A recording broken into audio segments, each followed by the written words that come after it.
we just ask that you will help us to assess where we're at and help us to change everything that we need, Lord, to draw closer to you.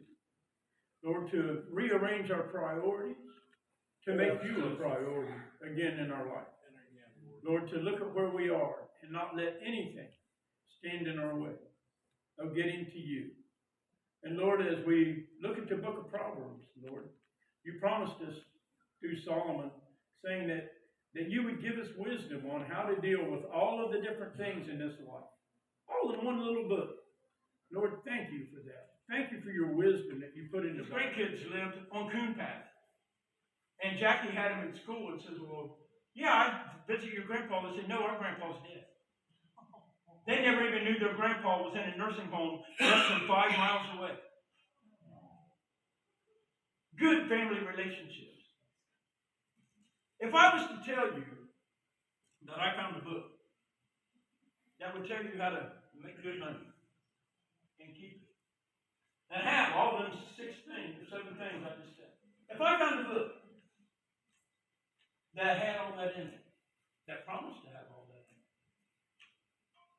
that was easy to read, and how to be honest, just, and fair.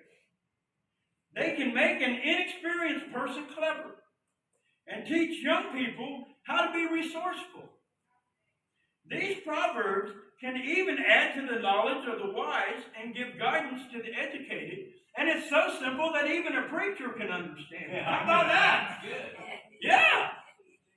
So that they can understand the hidden meaning of the proverbs and the problems that the wise raise. Okay, here's where it begins. Verse 7. To have knowledge, you must first have reverence for the Lord. You know what's wrong with our country? You know what's wrong with society today? Is they have lost reverence for God. And now there's nothing that they can put an anchor in.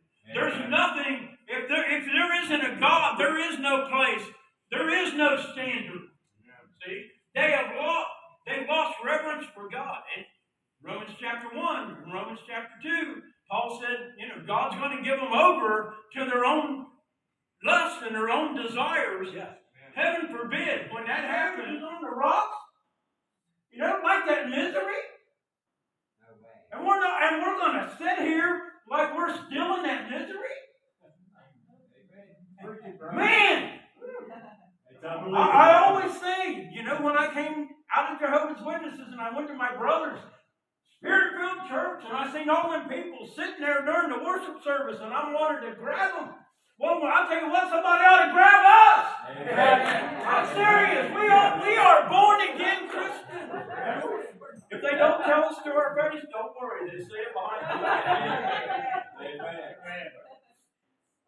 That's like a guy today I was listening to. He said, somebody says, I don't want to spread gossip, but what else can you do with it?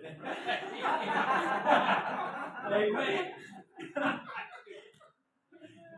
But hallelujah, we ought to remember where we came from. Hallelujah. And that's really, it's a good time of year, right, to just stop and evaluate. A year ago, I couldn't preach this message because I wasn't here. I had COVID a year ago. My son-in-law was in intensive care. My wife had stage 4 cancer. A year ago, for me, right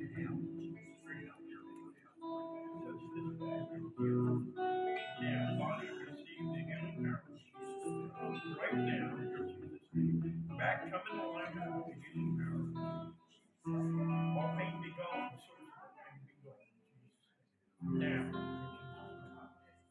Lord, we give you praise and honor. We thank you for this evening. Lord, we just ask you to clear her mind and give her wisdom on the medicine. Lord, give the doctor. Lord, we ask that you just touch her and heal her. I hope to see you here sometime. I love this man.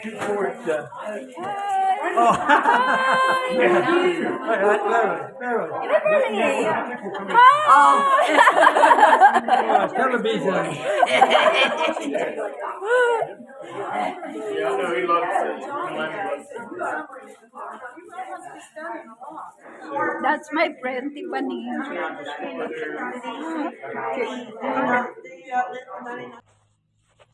We're going home now.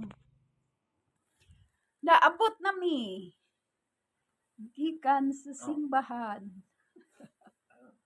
Simba.